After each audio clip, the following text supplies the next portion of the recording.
I'm Kaylee, and this is my Agatha Christie Challenge wrap-up, and I'm going to be ranking all of the Agatha Christie that I read in 2021. In 2021, I participated in the Agatha Christie Challenge, where you challenge yourself to read 12 Agatha Christie books, one every month in the year. And I actually did not read 12 Agatha Christie. I read 18 Agatha Christie and a biography of Agatha Christie's life.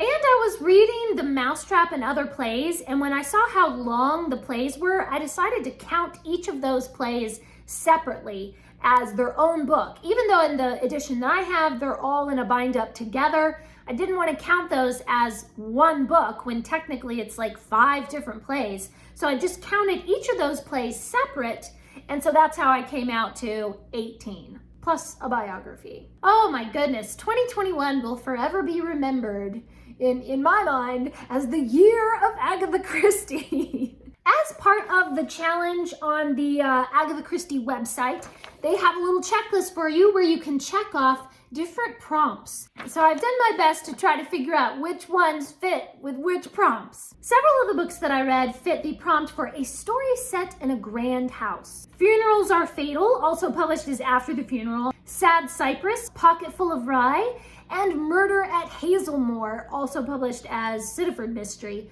All of those are set in grand houses. Agatha Christie super loved that setting of the grand house, and I do too. For the prompt of a story featuring love, The Boomerang Clue is one of my favorites. It's also published as Why Didn't They Ask Evans, and that one has a great little slow burn love story. Peril at End House, Murder on the Links, At Bertram's Hotel, The Regatta Mystery and Other Stories, The Mousetrap, and one of the plays, Witness for the Prosecution. Those all feature pretty strongly in the plot some form of love story or will they, won't they kind of plot. For a story starring a society figure, the 3-act tragedy, At Bertram's Hotel, and Pocketful of Rye, but I think one of my favorites with a society figure is probably Black Coffee. It's a very famous scientist. A lot of Agatha Christie stories are set before World War II, but the only one that really comes to mind as like that being an important part of the plot, of the time period being important, is Murder on the Links. Of course, at some point in every Agatha Christie novel, I'm sure, somebody is drinking tea, Man in the Brown Suit, and Go Back for Murder, Sad Cypress. No spoilers, but there is tea drinking. For a story featuring a garden, there is a short story with a garden in the Regatta Mystery and Other Stories. There's also kind of like people eavesdropping on each other in a garden in Murder on the Links. But the one that I feel like is the most important garden, setting and everything is from Peril at End House, because someone is murdered in the garden. A story starring a vicar. So at Bertram's Hotel, the vicar goes missing, and so the beginning of the mystery is his disappearance. In 3-act tragedy, I think it's a clergyman in that one who is murdered, but maybe my favorite is the vicar in The Boomerang Clue, also published as Why Didn't They Ask Evans, because here the main character is the vicar's son, and so then we get some funny kind of father-son scenes in there that are really hilarious. For a story set by the seaside, there are a couple of stories in the Regatta Mystery and Other Stories that are set at the seaside. The Man in the Brown Suit is set at the seaside in South Africa. And in 3-act tragedy, it's set at a grand house by the sea. There were only a couple of stories that I read that featured a school or someone being sent away from school or someone just coming back on vacation from school or something. In Verdict, a little girl is sent away to school to keep her away from all the scandal surrounding a murder. And in At Bertram's Hotel, a girl comes back from school and she is staying at Bertram's Hotel. One of my very favorite Agatha Christie tropes is the mode of transport. Just having everybody stuck on a train or a boat or a plane or something is such a great way of bringing all the suspicious characters together and none of them can leave.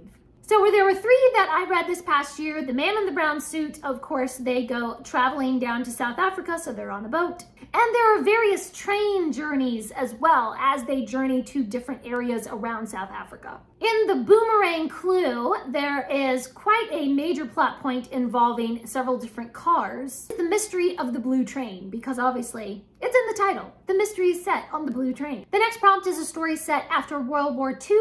Several of the plays, The Mousetrap and other plays, Funerals Are Fatal, also published as After the Funeral, and the biography that I read of Agatha Christie is also set after World War II, so we can count that as well. And another favorite trope of mine is a story set in bad weather. It's another great way to make sure that your characters can't get away. They all have to stick around and figure out the clues and nobody can get out. At Bertram's Hotel has some bad weather. There's actually a fog that comes over London, and so then they can't see who the murderer was. A shot rings out and somebody's killed, and then they don't know who it was because they disappeared into the fog. And in Murder at Hazelmoor, the Sitterford mystery, they spend most of their time trying to get around all these snowstorms and oh no, we're all snowed in and we can't get out and everything. And now let's dive into my ranking of the 19 Agatha Christie books that I read in 2021. Right down at the very bottom is The Mysterious World of Agatha Christie, the biography that I read. I really hated it so bad because a lot of the information in it did not appear to be reliable. There were several things that I went and I looked up later and found out, wow, that was completely incorrect. This book is incorrect. Do not read this biography of Agatha Christie. Go find some other better biography of her. And down at number 18, still pretty down at the bottom, is Black Coffee. The reason I didn't like this one is because it was written from an Agatha Christie play. It was changed into a novel by another author, and they just did not do a very good job of capturing Agatha Christie's style. It just didn't feel like Agatha Christie at all. You could really tell that it was like a play, and then they tried to make a novelization of it, and it did not flow, and it didn't work. And then, surprisingly, another one at the bottom of this list is The Mousetrap. I mean, it's like her most famous play, and it's been running for, 100 years or something, and everybody loves it, and everybody's so surprised at the end. And I wasn't that amazed with it. Maybe if I saw it actually in production, I would have liked it more, but I just didn't enjoy it. I think I give it 3 stars. And the other play that I read was Verdict, and that one was sort of disappointing as well. I don't know, there wasn't much to the mystery. It was more about like these emotional characters and stuff, and it just, it wasn't the best. Then we have Murder at Hazelmoor, also published as The Sitterford Mystery. I gave this one 3 stars. I actually enjoyed reading it. However, I guessed who the murderer was at about page 60, and then I was just kind of bored after that. I still liked the story, even though I had already figured it out. It was still an enjoyable read, but just, it was okay. Another play that I actually really liked was Witness for the Prosecution. This one just really had me guessing because everybody is lying. Everybody. And you're just trying to figure out what is actually going on because I can't trust none of y'all people. So it really was interesting. It definitely kept my attention. I think I gave that one 3 stars. Then we have a collection of short stories, The Regatta Mystery and Other Stories. I gave this 4 stars. Some of these stories I liked better than others, but some of them were really interesting and really fun. And I love that short story format because you just get a lot of information really quickly and then it all is resolved really quickly, so it can be really fun to have a murder mystery in such a short format. I really liked reading those. The next one is Pocketful of Rye. I gave this one 4 stars. This is about a really weird dysfunctional family, okay? And they're trying to figure out, did the guy die naturally or was he poisoned?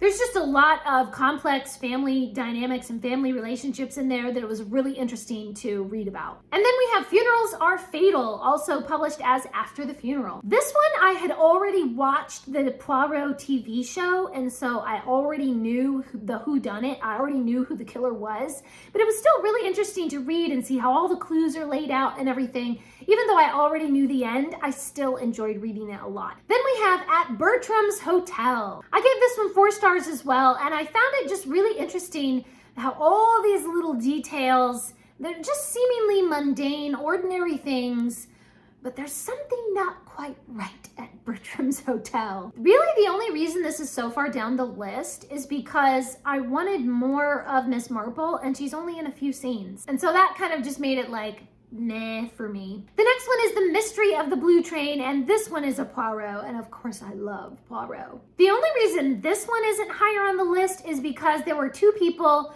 who ended up together in a romantic relationship, and I really hated them together. Like, I thought she should have ended up with somebody else or just like been by herself. She doesn't have to hook up with this guy, and I just really did not like their romance. I didn't think they were well suited, and so that's why this is further down the list. The next one is another play, The Hollow, and I gave this one 5 stars. This one is definitely more like a thriller. It's kind of darker. It's not so much of a cozy mystery as it is a little bit darker than some of her other things. But it was just so well crafted. Like, it was just so well put together. It just blew my mind. So good.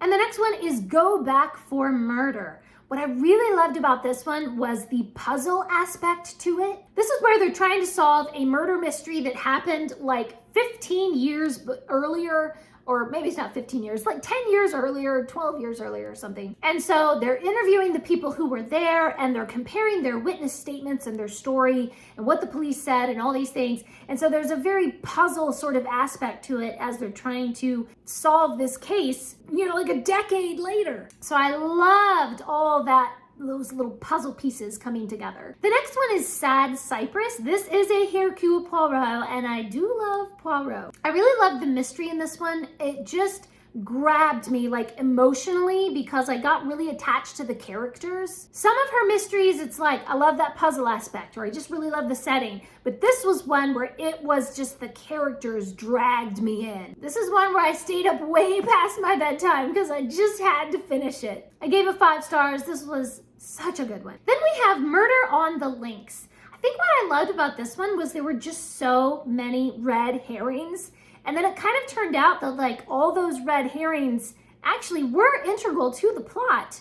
You know, they actually, those things did, there was like a cause and effect where the red herrings that you thought, oh, that probably doesn't lead anywhere. It actually did lead back around in some way to the murder. And so even though they were sort of red herrings, they weren't just like throwaway things to, you know, throw you off track. So I guess I loved all these multiple plot lines and little things that all kind of converged at the end. It was just very clever. Peril at End House is another one where like everybody is lying, but then you realize, wait, they're lying, then they must have told the truth. So there's just like a lot of guesswork trying to figure out what is even going on. And Peril at End House has Poirot and Hastings, and I love Poirot and Hastings. Now we're up to the top 3. And I think these, at least the top 2, are probably my top 2 Agatha Christie of like all time. But these are the top 3 from 2021. 3-Act Tragedy is number 3, and it's also been published as Murder in 3 Acts. This one features a famous actor who is retired and a grand house by the seaside where everyone is vacationing. And in the middle of a cocktail party, the local clergyman is poisoned. This just blew my mind. Like, I had no clue what was going on until the very, very end. And then like everything that I thought I knew about what was going on in the plot just got completely twisted around. And after I read this, I spent days like thinking over it again and again and like, oh wait, in chapter 2, that's what that was. And it got inside my brain or something, and I was still figuring it out like 3 days later. I mean, that is the kind of intricacy and little clues that are left along the way and everything that I love. Number 2 is The Boomerang Clue, also published as Why Didn't They Ask Evans? I really like this one because it has a slow burn romance, it has a really interesting mystery plot and everything, and there's like betrayal and lies and drugs and murder and kidnapping. Sometimes when you just love something, you can't really explain why. It just had all the elements that I love.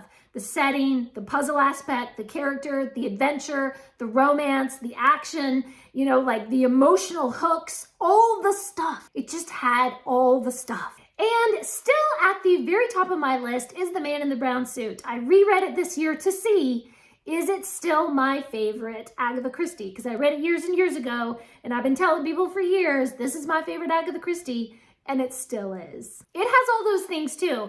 The romance and the puzzles and the adventure and all the good things. It's about a young woman who kind of goes on this adventure chasing after a mystery, and she ends up taking a boat to South Africa, and she kind of gets embroiled with all these different characters, and she's trying to figure out, what is going on, and she's on the tracking down the man in the brown suit. It's so fantastic. It's just, I really don't think at this point that I'm ever going to read any Agatha Christie that I love more than I love The Man in the Brown Suit. And those are my stats and my rankings and everything from the 2021 Agatha Christie Reading Challenge. Please leave me a comment down below and let me know what was one of your favorite Agatha Christie that you read either this past year or just, your favorite Agatha Christie of all time. Thanks for watching. Please subscribe and remember the right book in the right hands at the right time can change the world.